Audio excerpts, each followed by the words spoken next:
Hello students, आज की class में आपका स्वागत है। धर्म। सल्तनत काल में सुल्तान धर्म का प्रभाव काफ़ी बड़ा था।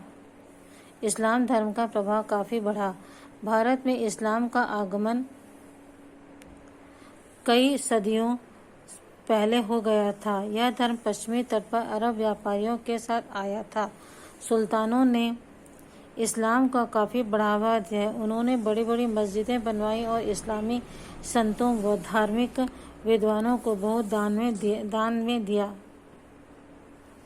मंगोल आक्रमण के कारण मध्य एशिया से भी कई इस्लामी विद्वान और संत भारत आए थे। धर्म। सल्तनत काल में प्रमुख धर्म था इस्लाम धर्म। इसका प्रभाव काफ़ी बढ़ा। हालांकि भारत में इस्लाम धर्म का आगमन बहुत पहले ही हो चुका था। यह धर्म पश्चिमी तट पर अरब व्यापारियों के साथ आया था। सुल्तानों ने इस्लाम को काफ़ी बढ़ावा दिया। उन्होंने बड़ी बड़ी मस्जिदें भी बनवाई और इस्लाम के संतों और धार्मिक विद्वानों को बहुत सारा धन भी दिया। मंगोल आक्रमण के कारण मध्य एशिया से कई इस्लामी विद्वान और संत भारत आए थे। शेख निज़ामुद्दीन औलिया और अमीर खुसरो। शेख निज़ामुद्दीन औलिया दिल्ली में रहने वाले एक प्रसिद्ध सूफी संत थे। उनके खानकाह यानी आश्रम में फ़कीर, मौलवी, जोगी, बड़े बड़े अधिकारी, गांव शहर के आम लोग सभी जाते थे और उनसे धर्म की बातों पर चर्चा करते थे। आमतौर पर सूफी संत दो बातों पर जोर देते थे। पहला था ईश्वर से प्रेम और दुखी लोगों की सेवा। शेख निज़ामुद्दीन औलिया बहुत ही प्रसिद्ध सूफी संत थे। ये दिल्ली में रहते थे। ये दिल्ली में रहने वाले एक प्रसिद्ध सूफी संत थे। इनके खानका यानी आश्रम में फ़कीर, मौलवी और बड़े बड़े योगी, अधिकारी, गांव और शहर के आम लोग सभी आते थे और उनसे धर्म के बारे में चर्चा करते थे। और आमतौर पर सूफी लोग जो थे वो दो ही बातों पर विश्वास करते थे कि पहला है ईश्वर से प्रेम और दूसरा है दुखी लोगों की सेवा। अमीर खुसरो शेख निज़ामुद्दीन औलिया के प्रिय शिष्य थे। अमीर खुसरो शेख निज़ामुद्दीन औलिया के प्रिय शिष्य थे। वे एक सैनिक होने के साथ साथ एक प्रसिद्ध कवि भी थे। उन्होंने फारसी व हिंदी में अनेक कविताएं लिखी। उन्हें पशु पक्षी, ज्ञान विज्ञान और संगीत से बेहद लगाव था। आपने तबले और सितार की मधुर धुन तो सुनी होगी। कहा जाता है कि इनका आविष्कार भी अमीर खुसरो ने ही किया था। वह कहते से संगीत के प्रेमी के प्रति न केवल मनुष्यों को बल्कि पशुओं को भी आकर्षण होता है। उन्हें हिंदवी और हिंदुस्तान से बहुत प्रेम था। उन्हें हिंदुस्तान की प्रशंसा में कई गीत लिखे। वे अपने आप को तोताए हिंद कहते थे। उनकी पहेलियों में आज भी लोगों की जुबान पर पाई जाती हैं, पर होती है क्या? आप इन पहेलियों का उत्तर बता सकते हैं। शेख निज़ामुद्दीन औलिया के प्रिय शिष्य थे अमीर खुसरो।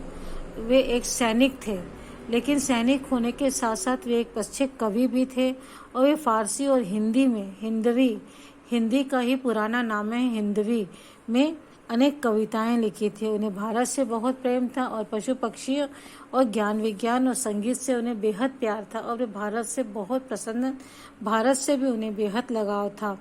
हमने तबले और सितार की आवाज़ की धुन सुनी है। कहा जाता है कि तबले और सितार का आविष्कार भी अमीर खुसरो ने ही किया था। उनका मानना था कि संगीत से न केवल मनुष्य बल्कि पशु पक्षी भी बहुत आकर्षित होते हैं। उन्होंने हिंदी में और हिंदुस्तान से बहुत प्रेम था। उन्होंने हिंदुस्तान की प्रशंसा में अनेक कविताएं लिखी हैं, अनेक गीत लिखे हैं और वे अपने आप को तोताए हिंद कहते थे। अमीर खुसरो जो थे न सिर्फ कवि थे बल्कि बहुत अच्छे पहेलियाँ भी लिखते थे। उनकी अनेक पहेलियों के बारे में हमने पढ़ा है। यहाँ पर भी कुछ पहेलियाँ दी जा रही हैं, जैसे सावन भादो खूब चलत है, माघ पूस में थोरी। अमीर खुसरो यूँ कहे तू बूझ पहेली मोरी। एक थाल मोती से भरा, सबके सिर पर औंधा धरा। क्या है? आसमान। सावन भादों में खूब चलते, माघ और पूस में थोड़ा। अमीर खुसरो कहते हैं कि तू बूझ पहेली मेरी मोरी, अर्थात सावन सावन जो है, भादो सावन बहुत बरसता है, लेकिन माघ और पूस में पानी या वर्षा नहीं होती है। इन सबके प्रभाव में भारत में कई लोगों को परिस्थितिवश इस्लाम धर्म स्वीकार किया। इस्लाम एकेश्वरवादी धर्म है जो एक ही ईश्वर को मानता है। इस्लाम मूर्ति पूजा वर्जित है और इसमें जात पात ऊंच नीच आदि भावनाओं के लिए कोई जगह नहीं है। इस्लाम में माना गया है कि सभी लोग ईश्वर के सामने समान हैं, सभी लोग मिलकर सरल और सीधे तरीके से प्रार्थना कर सकते हैं। इस समय भारत में इस्लाम के प्रभाव के कारण बहुत से लोगों ने इस्लाम धर्म को स्वीकार किया। इस्लाम धर्म जो एकेश्वरवाद है, वहाँ पर इसमें एक ही ईश्वर की मान्यता दी गई है और इस्लाम धर्म जो है मूर्ति पूजा का विरोधी था। उसमें जाति पाति ऊंच नीच धर्म जात कुछ भी नहीं था। वे सिर्फ एक ही मानते थे कि ईश्वर एक है और सभी के ईश्वर के सामने सभी समान हैं और सभी लोग मिल करके सरल और सीधे तरीके से ईश्वर से प्रार्थना कर सकते हैं।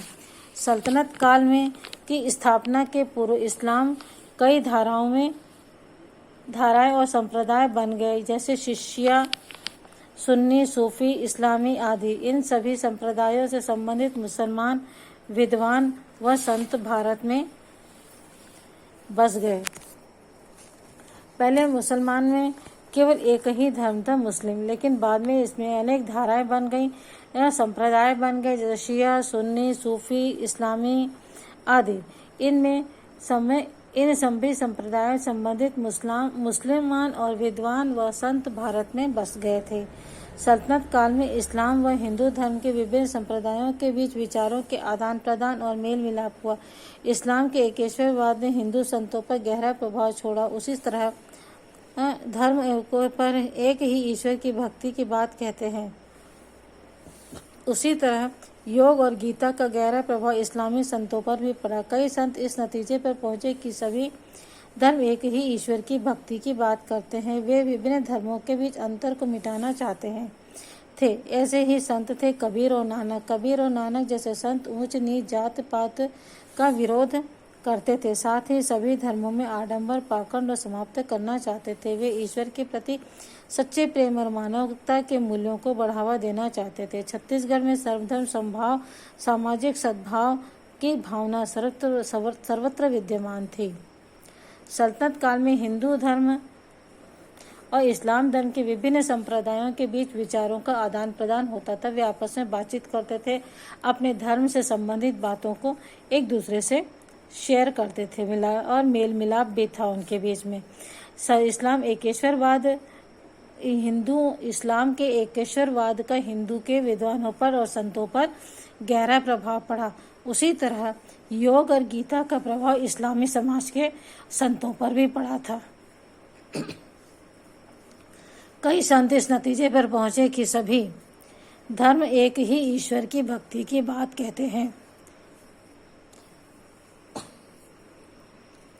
विभिन्न धर्मों के बीच अंतर को मिटाना चाहते थे। वे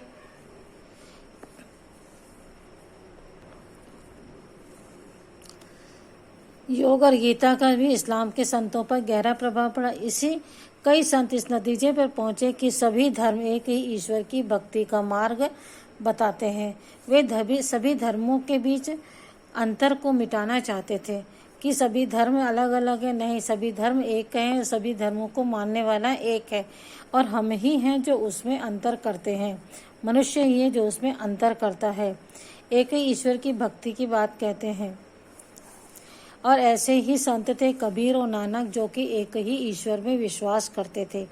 कबीर और नानक जैसे संत ऊंच नीच जात पात का विरोध करते थे और सभी धर्मों में आडंबर की वजह और पाखंड को समाप्त करना चाहते थे। आडंबर यानी दिखावा, वह हवन हो रहा है या यज्ञ किए जा रहे हैं, पूजा पाठ करवाना, ये सब पाखंड मानते थे और इसे समाप्त करना चाहते थे। वे ईश्वर के प्रति सच्चे प्रेम को, मानवता के मूल्यों को बढ़ावा देना चाहते थे। सही बात तो यह है कि ईश्वर से सच्चा प्रेम तभी हो सकता है जब हम मानवता के मूल्यों को बढ़ावा दें, दुखी लोगों की सेवा करें, जो आवश्यकता है जिन्हें, उन ऐसे लोगों की सेवा करें, तभी ईश्वर प्रसन्न होते हैं। छत्तीसगढ़ में भी उस समय सर्वधर्म समभाव एवं सामाजिक सद्भावना की भावना जो थी वह सर्वत्र फैली हुई थी और आज भी भारत में कि छत्तीसगढ़ क्षेत्र में सर्वधर्म समभाव ही विद्यमान है, अर्थात सभी धर्मों का आदर करना चाहिए, किसी धर्म के साथ भेदभावपूर्ण व्यवहार नहीं करना चाहिए। बच्चों इस वीडियो में इतना ही, अगले वीडियो में हम इसके प्रश्न उत्तर देखेंगे। Okay, bye.